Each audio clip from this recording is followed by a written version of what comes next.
Hello guys and welcome back to my YouTube channel. So in this video I will be showing you that how you can add link to your TikTok bio.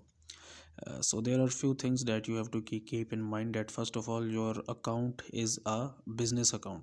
So how you can check that your account is a business account or not? You have to click on these three bars over here, and if you see business suit here, then your account is a business account. If not, then you have to convert your personal account into business account. And how you can do that? You have to click on settings and privacy, and then you have to click on account.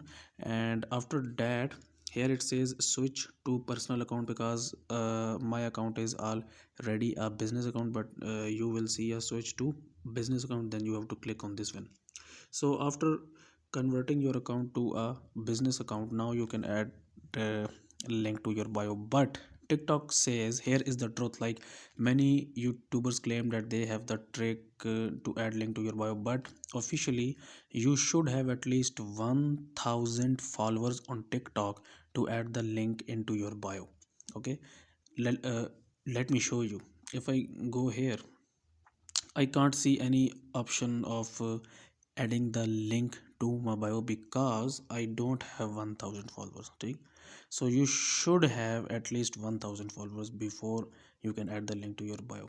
And I will show you. You have to click on this and look. If I want to add my business phone number, if I click, look what's it saying: check back when you get 1000 plus followers or become a registered business account. Okay, so have you should have at least 1000 followers to get this feature. I hope this video is helpful to you. If you find this video useful, kindly like this video and subscribe to this YouTube channel, and I will come back.